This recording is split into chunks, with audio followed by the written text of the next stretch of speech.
Major funding for KPBS Evening Edition has been made possible in part by Bill Howe Family of Companies, providing San Diego with plumbing, heating, air, restoration, and flood services for over 45 years. Call 1-800-BILL-HOWE or visit billhowe.com. And by the Conrad Prebys Foundation, Darlene Marcos Shiley, and by the following.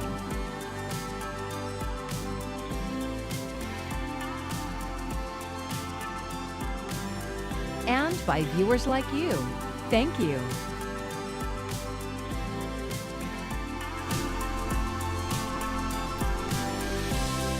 It's been 1 month since the shooting at the Islamic Center of San Diego. Thank you for joining us. I'm Maya Trabulsi. KPBS reporter Elaine Alfaro says the results of a new survey show its impact on the Muslim community's sense of belonging and safety in San Diego. Nearly 9 in 10 Muslims in San Diego say they feel less safe in their communities since the shooting that killed 3 people. That's according to a survey of more than 300 local Muslim adults conducted by UC San Diego's U.S. Immigration Policy Center over the past month. The survey also found that more than 6 out of 10 have personally experienced discrimination in the last year. Imam Taha Hassan is the director of the Islamic Center of San Diego. He spoke with KPBS Midday Edition on Wednesday. He says the attack underscores the threat of rising Muslim hate in the U.S. It's not something that happened, out of nothing. It is just a demonstration, unfortunately, of the hate against the Muslim community that we have experienced for so long. Tazeen Nizam is the executive director of the Council on American Islamic Relations, or CARE. And this is an indication to our law enforcement and to our elected officials that it is time for them to step up, step in, take stock of all of these feelings, and act accordingly.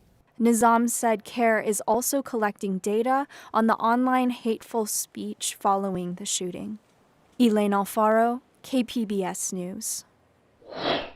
Overnight dropping once again into the low to mid 60s overall. Now we're going to see more low clouds at night and in the morning as the marine layer deepens. It's going further inland. Won't last long, but your heads up for first thing in the morning. I'll break down what to expect for the rest of the week and into the weekend coming up. San Diego's city budget will dedicate tens of millions of dollars to repairing city roads over the next year. But KPBS Public Matters reporter Jake Gata tells us that's not nearly enough to maintain the city's vast network of streets that are only getting worse.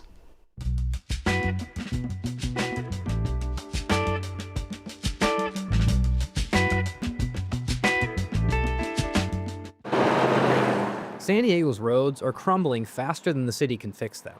An update from the Transportation Department shows a huge gap in funding for road repairs. At the current level, the problem is only going to get worse. But recent efforts to raise money for roads and transit, an alternative to driving, failed at the ballot box, leaving the city with a major gap in funding for critical infrastructure. Michael Schneider, CEO and founder of the advocacy group Streets for All, said this problem isn't unique to San Diego. Most cities in the U.S. don't have the density and therefore the tax base per square footage of road to be able to maintain it well. San Diego has the second largest network of roads in California. The Transportation Department says it needs $1.8 billion over the next 10 years to keep them in an acceptable condition.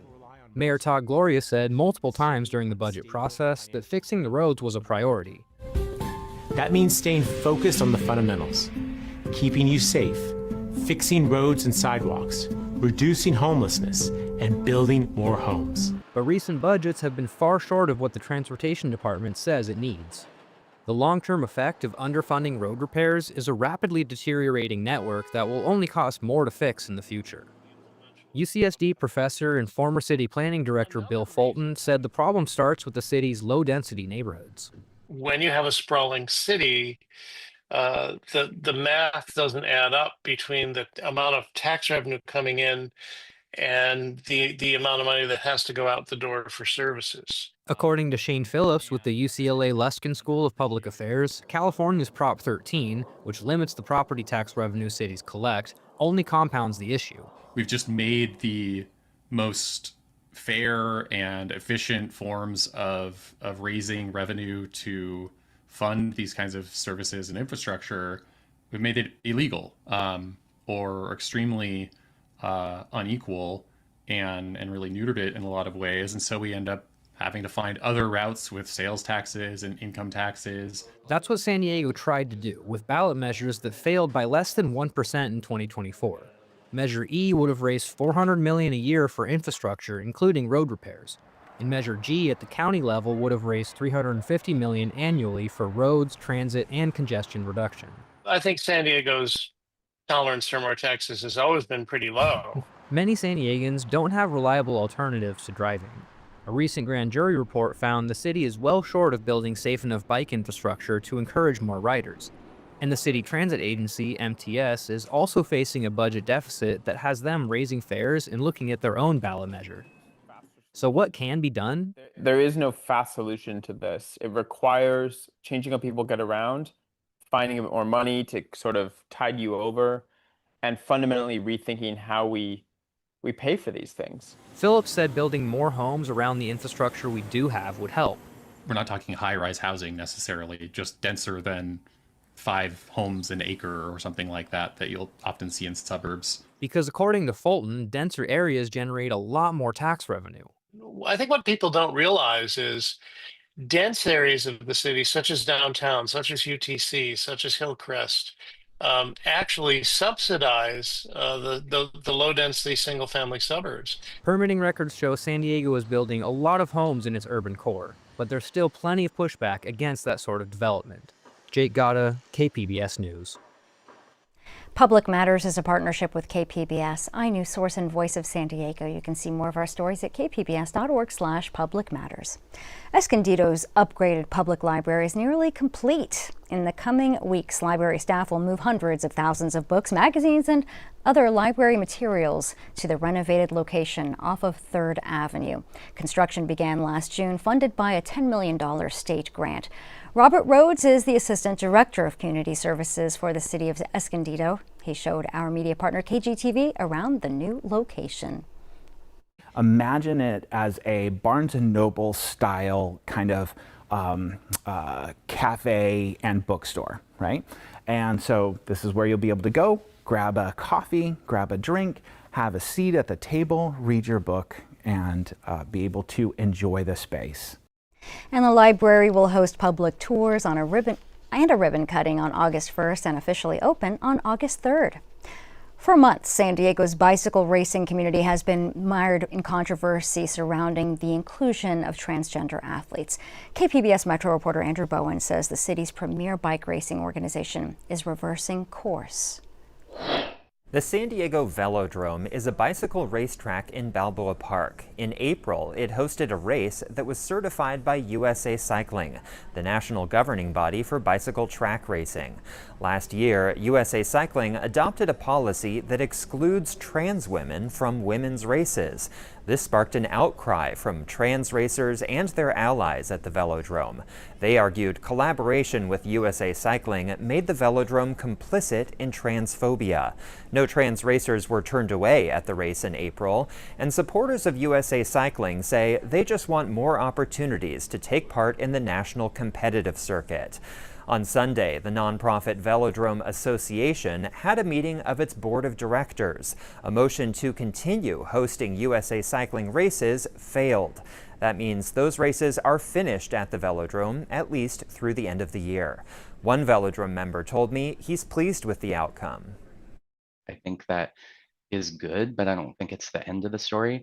I think there's a lot of work to do to make sure that everyone understands why this was so important to a lot of the community, and not to leave a schism in the community.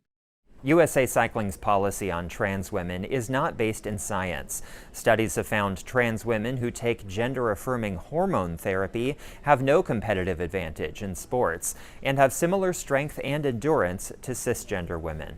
Andrew Bowen, KPBS News. I'm Amna Nawaz. Tonight on the NewsHour, the U.S. lifts its blockade as part of the preliminary deal with Iran. That's coming up at 7 after Evening Edition on KPBS. President Donald Trump officially signed the agreement with Iran to pause hostilities, but a new and likely more difficult phase of negotiations is set to begin as the clock is ticking to finalize a deal within 60 days. Brian Abel has the latest from Washington. At the Palace of Versailles in France. This was not easy. President Donald Trump officially signing the Memorandum of Understanding agreement between the U.S. and Iran. With the Iranian president also signing a hard copy, the agreement stops hostilities between the two countries for now and makes way for the Strait of Hormuz to reopen. It also triggers a 60-day period for negotiators to work toward final terms of a broader agreement. You know, I've seen skeptics of the deal. People say the Iranians will never change their behavior. Well, maybe that's true, and if so, they don't get any of the benefits of the bargain. But isn't it worth trying? While French President Emmanuel Macron posting that the plan paves the way for lasting peace, Everything I've heard about it causes me concern. some Senate Republicans back in the States say they are unsure whether the agreement achieves the U.S.'s initial stated goals at the start of the war. You know, the president's not risk averse. You got to give him credit. He's putting it all on the line here. The agreement also calls for the U.S. to waive sanctions so Iran can sell its oil, and commits the U.S. and regional partners to building a $300 billion reconstruction fund for Iran. In Washington, Brian Abel, KPBS News. The next phase of talks are set to begin Friday in Switzerland. California voters will get to decide whether to impose a tax on billionaires this November. The measure is set to appear on the general election ballot. Secretary of State Shirley Weber says the ballot question has met the required number of signatures. It would impose a one-time up to 5% tax on people and trusts with certain assets over $1 billion. 90% of the related tax revenue would go to health care. Governor Newsom and other critics argue it could cause tech entrepreneurs and their businesses to leave the state. Millions of Americans are expected to travel for the July 4th holiday. AAA estimates this year to be one for the record books. And if you're hitting the road, prices at the pump are coming down. Jen Sullivan has details on travel and gas prices ahead of Independence Day. High gas prices aren't putting the brakes on July 4th travel. AAA estimates more than 72 million people will travel 50 miles or more this year to celebrate. Gas prices really haven't deterred many people and kept them home from travel. Aixa Diaz with AAA says the majority of travelers will drive to their destination, with more than 61 million hitting the road between Saturday, June 27th and Sunday, July 5th. The good news is gas prices have started to come down. As of Wednesday, the national average for a gallon of regular gas was $4.03. That's 48 cents less than a month ago, but still much higher than the $3.15 prices drivers were paying during July 4th weekend last year. If we're probably not going to get that low, but if we could even get below $4 a gallon for the national average, that would be an improvement for drivers. Since the war with Iran began at the end of February, gas prices have soared more than 30% due to Iran essentially halting maritime traffic in the Strait of Hormuz. It's caused a global disruption in oil supply. But even when an agreement to end the war is finalized between the U.S. and Iran, experts warn consumers won't see relief overnight. Underneath it all, we still have a supply shortage. It is going to take months to return back to normality. OPEC expert Amina Bakr with Kepler says it will take a while for companies to restart oil production, which is why prices at the pump will slowly come down. For Consumer Watch, I'm Jen Sullivan. And here's a quick check on our local gas prices. According to AAA, the average price of a gallon of regular gas in San Diego County fell 3 cents to $5.68. And that marks the 27th drop in the last 28 days. It's also the lowest amount since March 18th. It's nearly 15 cents less than a week ago and 49 cents less than 1 month ago. As part of KPBS's America 250 initiative, we're exploring the stories that shaped our nation and our region. Here in Southern California, the Kumeyaay Nation thrived in balance with the land. Along the East Coast, European empires would seize land and displace indigenous peoples.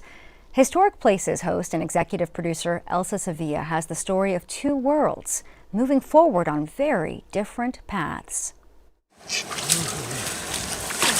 Right a little higher in the center. The first peoples of Southern California lived in harmony with the land pre-contact, but across the Atlantic, powerful forces were building as European nations fought for power, wealth, and control. They looked to the West to expand into what they called the New World, now North America, where indigenous nations had long been in their territories, stewarding the land for millennia. Those wars, those conflicts, Protestant versus Catholic, all of those things that were being played out in Europe for hundreds of years are now going to manifest themselves in what was called the New World. So each one of these people, each one of these cultures, these countries, for nationalism or for religion, want to get over to the New World and claim it for themselves as soon as possible. European powers began encroaching across North America. Spain invaded what is now Mexico in 1519. The French encroached on what is now Canada in 1534, and Spain later occupied what is now Florida in 1565. The English occupied what is now Jamestown in 1607 and Plymouth in 1620. So every European country, with a navy at least, France, England, Spain, Portugal, wanted their piece of the action. If you were a Catholic nation, the Pope basically issued a bull, a bulletin, saying you have the right to do this. It is the divine right, what's called the right of discovery, so go forth. In 1542, Spanish ships arrived in Kumeyaay territory in what is now San Diego County and northern Baja California. They came with soldiers and claimed the land for Spain, marking the beginning of outside intrusion on the west coast. Things got named here on our continent, New England, Nueva España. It's a new Spain, it's a New England, New Bedford. So in the British and the Spanish mind, this is just an extension of their relatively small countries when you look at the territory they're all about to claim. Across both coasts, the impact followed a familiar pattern. Diseases killed thousands. Land was taken. Indigenous nations were forced into new systems. Spain sought control and assimilation, while Britain pushed expansion and displacement to take indigenous territory. For us, it was simply slavery. And we have, yes, we were allowed to leave sometimes, but not permanently. Because if you were baptized, you were then property of the Spanish crown and you could not leave. So say an Indian was baptized and tried to leave permanently, the soldiers would come get them. These were not isolated events, but part of a larger pattern unfolding across North America. European empires were driven by competition, power, and greed, overtaking indigenous nations. Change was already underway, reshaping their world long before the American Revolution began. And that was a segment from Elsa Sevilla's Historic Places, the First Peoples of Southern California Before 1775. You can stream the full episode anytime on KPBS Plus. Well, tens of thousands of race fans will descend on Coronado this weekend. The Anduril 250 is San Diego's first NASCAR race and the sport's first on a military base. KPBS military reporter Andrew Dyer says it's among the biggest events you're likely to see at the base, and Caltrans recommends planning accordingly. Crews continue to build the race course and support structures. 3 races are being held Friday through Sunday.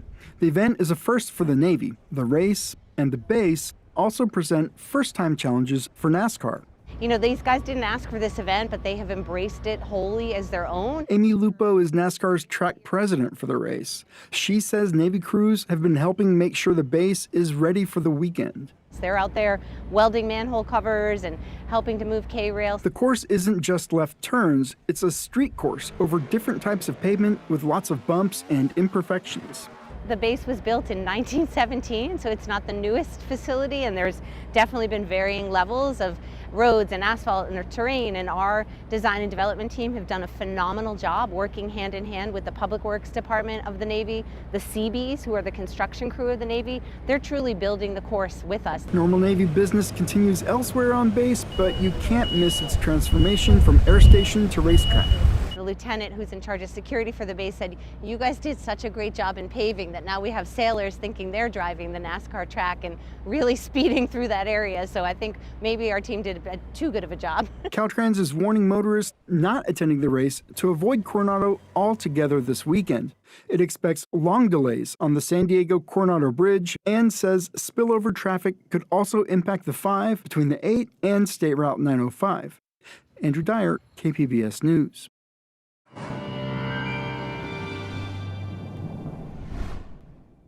Those low clouds spreading inland as our marine layer deepens night and early in the morning. You know the drill. Now, we do have some wind to talk about. This is for our mountain and desert regions, 35 to up to even 55-mile-per-hour gusts. It's mainly 30 to 40, but we can see some of those stronger ones as well coming out of the west-southwest. Temperatures, they're going to continue to bounce around. We're on the downtrend the next couple of days, and then we warm back up next week. Of course, it depends on where you are, because closer to the coast, well, that marine layer, it's helping us out. Let's talk about tonight, though, overall. Low 60s for Oceanside, a little warmer in San Diego, 67 in Borrego Springs, and 50s for Mount Laguna and Ramona. We head into tomorrow, well, take a look. A lot of us dealing with some clouds, but nothing major. Borrego Springs, we're out of the triple digits. That's something to celebrate. It's 99. It doesn't feel that much different, but we'll take it, right? 67 in Mount Laguna. We go to the low 70s for Oceanside, San Diego, and down towards Chula Vista. Taking a look at our next couple of days, well, along the coast, like I said, that marine layer, it helps us out. 73 to 75 Friday to Sunday. Get outside, enjoy it. We can deal with some intermittent clouds. Further inland, again, starting out night and in the morning, you'll have more of the low clouds. There it is Friday. Again, doesn't last long. We'll get back to normal here, but we will see that warming trend starting Sunday. So we're cooler Saturday, a few degrees warmer Sunday. We get back to the 80s by the time we get to Tuesday. Mountains, remember the wind Friday, that's probably going to be your biggest impact. Temperatures in the upper 60s. We get to 70 by Sunday and 79 by Tuesday. There's a temperature swing. That's the roller coaster I'm talking about. We go to our desert regions. Well, the 99s, they don't last too long. We're back to the triple digits by Sunday, back to 105 by the time we get to Tuesday. Now, Friday, you'll have some of the wind to deal with as well, so something to keep in mind. But hey, you know what? Summer, it's almost here. And actually, this weekend will be officially astronomical summer, and boy, does it feel like it. For KPBS News, I'm AccuWeather's Anna Azalian. Tomorrow is Juneteenth, and in North Park, San Diegans will be marking the occasion with music, vendors, and more. There will be a block party on the corner of Louisiana Street and University Avenue. You can hear more about that and other events happening this weekend on our San Diego News Now podcast. It goes live Monday through Friday at 5 a.m. You can find it anywhere you listen to podcasts. San Diego has one of the busiest skies in the U.S. with thousands of planes flying daily. The county is home to commercial flyers, enthusiasts, and aerobats. In part 2 of a 3-part series, KPBS video journalist Charlotte Radulovich talks to an 18-year-old woman who's continuing a tradition started by Amelia Earhart. San Diego Coast, Cessna 619 Delta over Scripps Pier, San Diego Coast. The difference between a man and a woman pilot is that women have had a lot shorter time historically to get to where we are now, and we are still growing within the aviation industry. Women in aviation only make up 10% of all pilots, and as an 18-year-old with a private pilot license and a instrument rating, that percentage shrinks even smaller. So we're used to working on being the best that we can be as women. Montgomery Tower, Cessna 6190 Delta, level 1500, around Soledad. We have information Quebec. We'd like to come in for landing. Feeling the need to prove ourselves that we belong in this space. We're used to working with each other, and that's why I think our support groups are so tight-knit, especially as women. We want to see each other succeed, and we want to help everybody. And I think that's what makes women in aviation so great. The 99s is an organization of women that was formed. Amelia Earhart was one of the founding members. There were 99 women in a hangar, not unlike this hangar. And it is an organization of women pilots designed to support each other because there were so few women pilots at that time. So this is the 99s pins. These are my wings from when I got my first solo done and my private pilot certificate. And then this as well is the symbol of the 99s. Alright, So we'll make a nice little 180 here. The women in aviation and the 99s have been great groups, and I've also used my aviation knowledge and experience to build an aviation club at Scripps Ranch High School. It's really up to what you like. I feel like there are a lot more pathways that are normalized for airline piloting specifically, and I think that's kind of the funnel that most schools will lead you to, and that's the most common pilot we see. The public interacts with captains and first officers more than they do any other sort of pilot, I would say. And Charlotte Radulovich produced that story. Tomorrow she introduces us to an aerial athlete who's breaking barriers in aviation. And here's a look at what we're working on for tomorrow in the KPBS newsroom on NPR's Morning Edition. The FDA is considering the first flu vaccine that uses the same technology as COVID-19 shots. And KPBS Roundtable is highlighting San Diego storytellers. Tomorrow they sit down for an interview with Parker Edison. You can find tonight's stories on our website, kpbs.org. Thank you for joining us. I'm Maya Trabulsi. Have a great evening. Major funding for KPBS Evening Edition has been made possible in part by Bill Howe Family of Companies, providing San Diego with plumbing, heating, air, restoration, and flood services for over 45 years. Call 1-800-BILL-HOWE or visit billhowe.com. And by the Conrad Prebys Foundation, Darlene Marco Shiley, and by the following.